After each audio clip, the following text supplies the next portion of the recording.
مروان بن حکم کہ جو کئی صحابہ کا قاتل بھی ہے اور حضرت عثمان کے قتل ہونے کا اساسی ترین سبب بھی ہے، اور اس کی ولادت کے اوپر ہی نبی صلی اللہ علیہ وسلم سے منقول ہے کہ انہوں نے فرمایا کہ اسے مدینہ سے باہر نکال دیا جائے، لیکن حضرت عثمان داماد بنا کے اسے لے آئے۔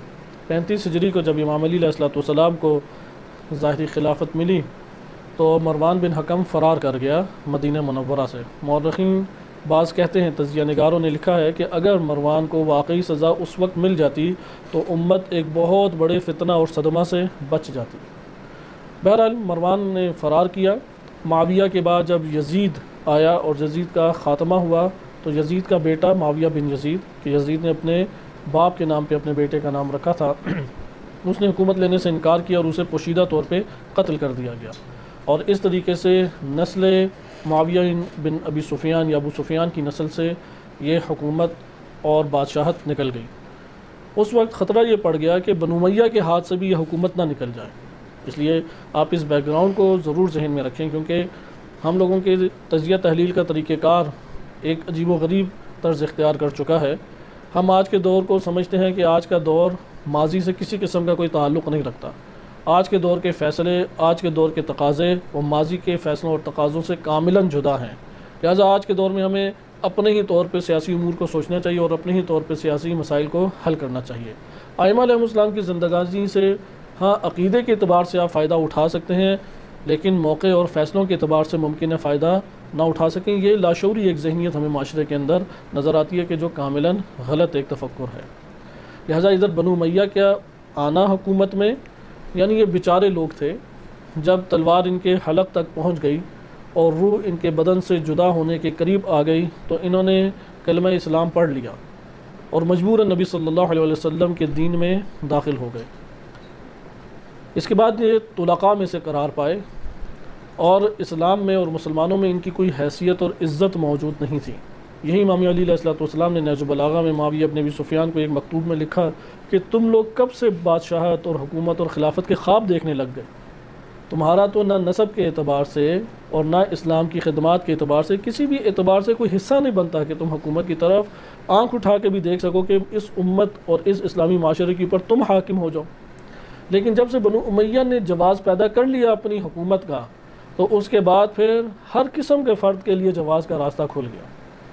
جیسا کہ آج کے دور میں آپ کو اپنے پاکستان میں بھی یہ نظر آئے گا کہ ہر قسم کا فرد، چاہے وہ مرد ہو، زن ہو یا ان کے درمیان کی کوئی شے ہو، وہ اپنے لیے استحقاق سمجھتا ہے کہ وہ پوری کی پوری امت اسلامیہ اور پاکستان کی 22 کروڑ کے اوپر ایسا حاکم بن سکتا ہے جس کے ایک اشارے کے اوپر فورسز بھی حرکت کریں، جس کے ایک اشارے کے اوپر جو ریٹس ہیں، جو قیمتیں ہیں اشیاء کی، خورد و نوش کی چیزیں، وہ اوپر نیچے ہوں، ایک اشارے کے اوپر ملک کے اندر تبدیلیاں پیدا ہونے لگیں۔ صفات کی، خصوصیات کی بات آئے وہ نہیں دیکھنے، مفاد کو آپ نے دیکھنا ہے، چاہے شیعہ ہو، سنی ہو یا کوئی اور جماعت ہو، مفاد دیکھیں، آپ کا مفاد اس میں ہے تو حاصل کر لیں۔ جیسے پیپلز پارٹی کی طرف نسبت دی جاتی ہے کہ شاید یہ کوئی شیعہ افراد میں سے ہیں جبکہ اس کے برعکس ہے، لیکن اس کے باوجود پاکستان کے سب سے زیادہ متعصب جو اہل سنت مولانا ہے، مولانا فضل الرحمان، ان کی آپس میں بڑی دوستی ہے۔ ماضی میں ان سے زیادہ قربت نہیں رہی۔ آپ کہیں گے ان دو قربتوں کی کیا وجہ ہے؟ وہی وجہ ہے کہ جو بنو امیہ کے برسر اقتدار آنے کی وجہ تھی۔ لہٰذا شیعہ سنی نام کی بات نہیں ہے، لہٰذا حکومتیں پھر ملنے لگ گئیں خصوصیات اور معیارات کے بغیر۔ جس کی چل گئی، جس کو موقع مل گیا، اس نے لوٹ کسوٹ کا ایک مال سمجھا اور آ کے حاکم بن گیا۔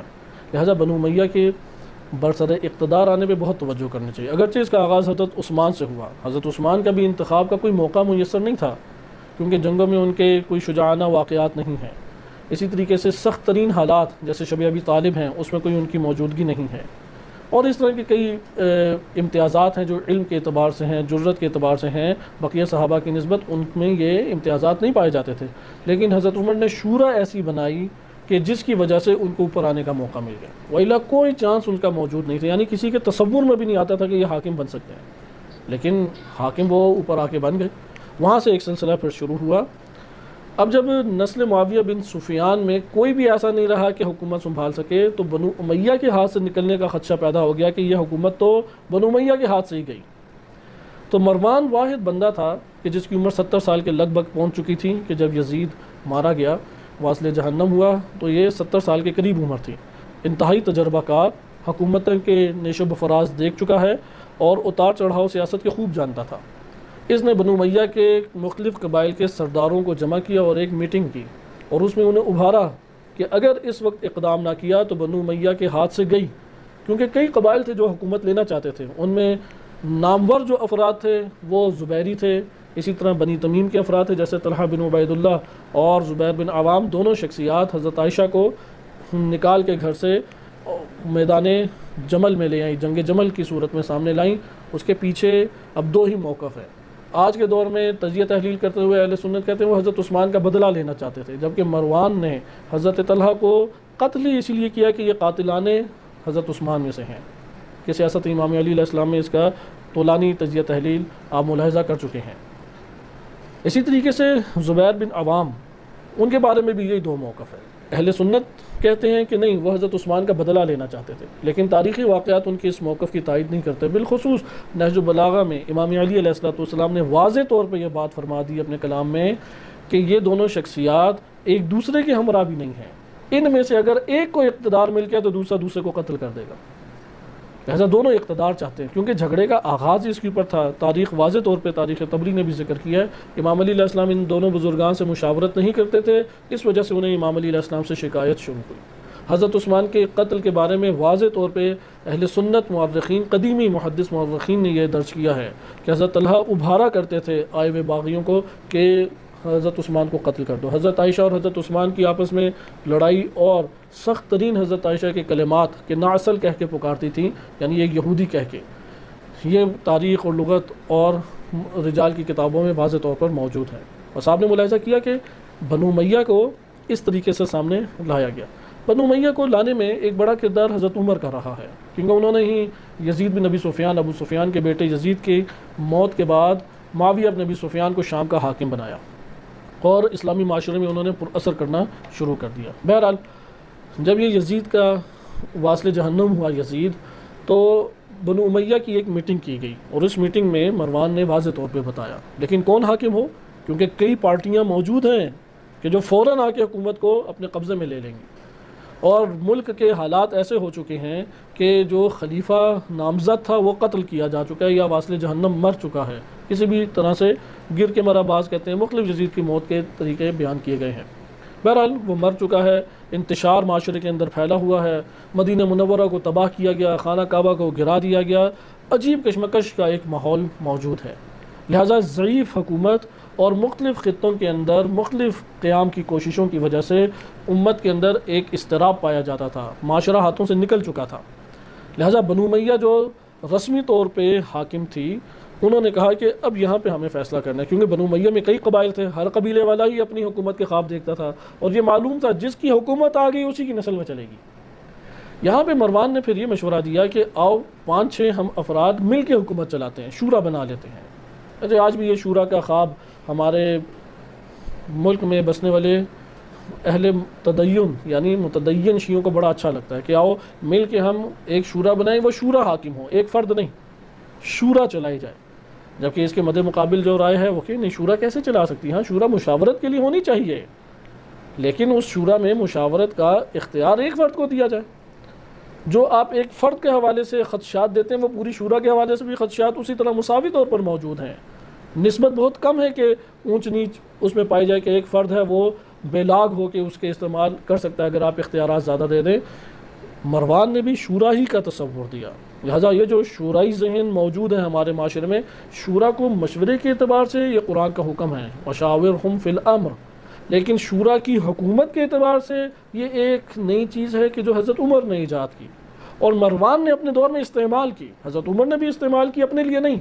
اپنے لیے اگر وہ شورا کو استعمال کرتے تو پھر تو نہ ان کو حکومت ملتی اور نہ ان سے حکومت چلتی، دونوں ہی کام نہیں ہو سکتے تھے، لہٰذا اپنی ہی وہ چلاتے تھے۔ حضرت عمر چلتی ایک کی تھی، مشورہ لیا کرتے تھے، لیکن اپنے ماں بعد والوں کے لیے انہوں نے شورا کے بارے میں کہا کہ نہیں، شورا بن جانی چاہیے، یہ شورا ہمارے سارے فیصلے کرے، یہ شورا آ کے حکومت کرے، یہ شورا آ کے اوپر اجارہ داری کرے۔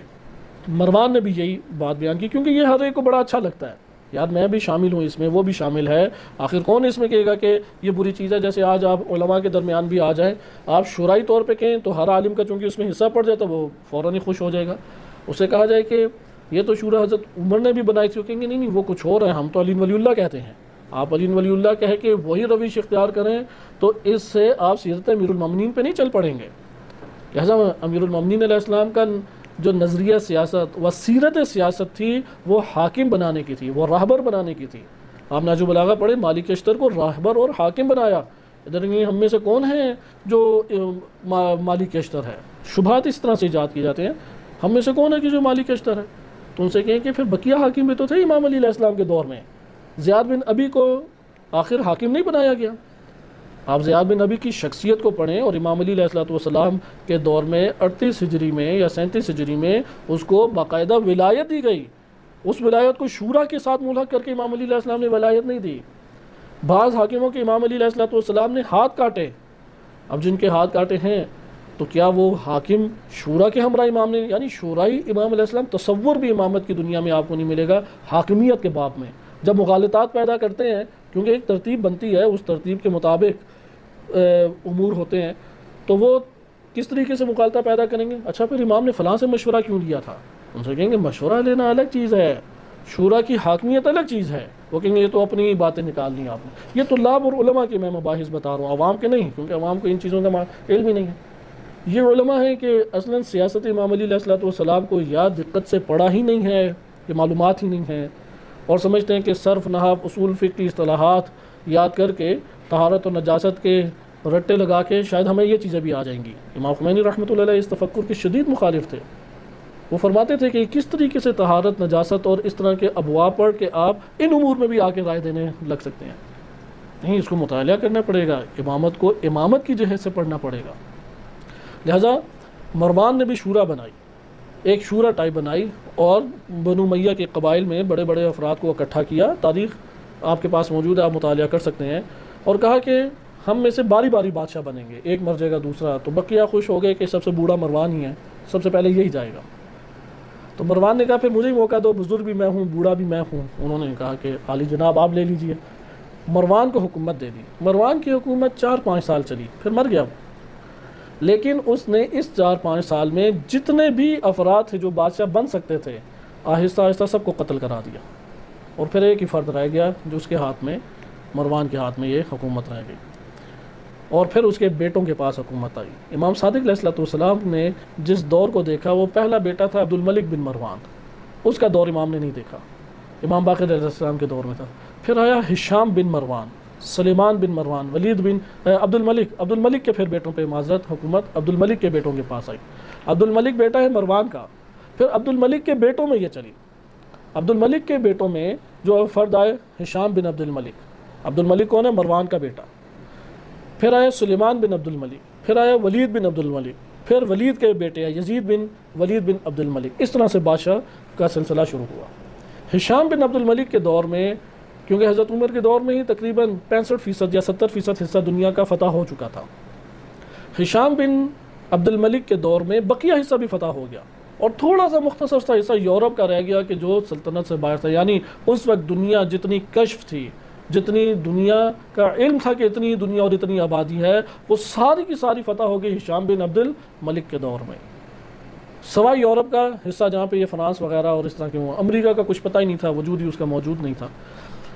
امام صادق علیہ السلام نے 5 اس طور پہ بادشاہوں کا دور دیکھا، ہشام بن عبد الملک، پھر ولید بن عبد الملک، پھر ولید کا بیٹا یزید بن عبد الملک، اور پھر ابراہیم بن ولید بن عبد الملک، یعنی ولید کے 2 بیٹے تھے، ابراہیم اور یزید، دونوں کا دور دیکھا، اور آخر میں پھر جو بادشاہ آیا وہ ہے مروان بن محمد المعروف، کیونکہ درمیان میں اور بادشاہ آتے رہے جاتے رہے، کوئی سٹیبل حکومت بنو امیہ کی نہیں رہی۔ یعنی امام صادق علیہ السلام کے دور سے اس کا زوال شروع ہو گیا۔ جب یہ ہشام بن عبد الملک کی حکومت چلی گئی تو پھر زوال کا دور آہستہ آہستہ آنے لگ گیا، کیونکہ سلیمان بن عبد الملک نے سارے جو فاتحین تھے اور جو آگے بڑھ بڑھ کے فتح کر رہے تھے ان سے شدید حسد تھا، انہیں گرفتار کر کے جیل میں ڈال دیا۔ جیسے محمد بن قاسم ہے، اسے سندھ سے بلایا، پکڑ کے جیل میں ڈال دیا۔ موسیٰ بن نصیر اس کو افریقہ سے بلایا، پکڑ کے جیل میں ڈال دیا۔ محمد بن مسلم چین کو اس نے فتح کیا تھا، اسے پکڑا اور یہ رولتے پھرتے رہے، کچھ فرار کر گئے، کچھ فقیروں کی طرح روپوش ہو کے زندگی بسر کرتے رہے۔ یہاں سے پھر زوال بنو امیہ کا ظاہری شروع ہوا۔ لہٰذا آپ نے یہ دیکھے بادشاہ حضرات کہ مروان بن محمد کو کہتے ہیں مروان حمار، کیونکہ اس کا ایک تو قد بڑا لمبا تھا، سر میں کوئی بال نہیں تھے اس کے، اور جسم بڑا قوی تھا۔ تو جو آخری جنگ ہوئی تھی تو اس جنگ میں اس کو واقعات وارد ہوئے ہیں، شدید تیز پیشاب آ گیا، تو وہ رفع حاجت کے لیے گیا، تو رفع حاجت کے لیے جہاں پر گیا وہاں موقع پا کے اس کو پکڑ کے قتل کر دیا گیا۔ اور جب بادشاہ ہی قتل ہو گیا تو بہت بڑا بنو امیہ کا یہ لشکر تھا، یا کیونکہ پوری ریاستی فوج اس کے ساتھ تھی، وہ بکھلا اٹھی اور وہاں سے فرار کر گئی، اور اس طرح بنو عباس کے ہاتھ میں یہ حکومت آ گئی۔ لہٰذا مروان کا جو رفع حاجت کے لیے جانا ہے یہ جنگی اعتبار سے بہت بڑی نادانی تھی، اور اس نادانی کا خمیازہ اسے اس طور پہ بھگتنا پڑا کہ بنو امیہ کے ہاتھ سے بھی حکومت گئی، اور بنو امیہ کا خاتمہ بھی وہاں پہ ہوا، اور بنو عباس کے ہاتھ میں حکومت منتقل ہو گئی۔ البتہ ان میں سے ایک بنو امیہ کا فرد عبد الرحمن داخل، وہ مکہ کے فرار مکہ کی جانب کیا، اور مکہ سے سمندر کے ذریعے سے فرار کر کے افریقہ چلا گیا۔ وہاں پہ اس نے پھر بربر قبیلے کے ساتھ ایک تعلق قائم کیا، اور طارق بن زیاد نام آپ نے سنا ہوگا، وہاں پہ اس کو آمادہ اور تیار کیا اور اسپین کے اوپر حملہ کیا، اور وہاں جا کے اس نے ایک سلطنت بنا دی۔ عباسیوں کے مد مقابل اسی دور میں عبد الرحمن داخل کی حکومت اسپین میں شروع ہوئی، جسے آپ جانتے ہیں کہ اسپین کی معروف جو ریاست ہے اور مسجد قرطبہ اسی دور کی علامت ہے۔ تقریباً پھر وہاں پہ مختلف بادشاہوں کے سلسلے رہے، بنو امیہ 300-350 سال رہے، اس کے بعد دیگر بادشاہ آ گئے، 850 سال بادشاہ اسی اسپین اور دیگر یورپین ممالک کے اوپر قابض رہے، اور بڑی کتابیں ہیں، بہت سارے افراد ہیں، جیسے ابن عربی کا تعلق بھی اندلس سے تھا، اندلس اسی علاقے کو کہتے ہیں۔ اسی طرح بڑے بڑے اہل سنت کے امام گزرے ہیں، بہت سارے شیعہ حضرات گزرے ہیں، اسی جگہ سے تعلق رکھتے ہیں۔ یہ مختصر سی تاریخ کا ایک آئینہ آپ کی خدمت میں ذکر کیا گیا کہ بنو امیہ کا یہ 5 بادشاہوں کا دور امام صادق علیہ الصلوۃ والسلام نے ملاحظہ کیا۔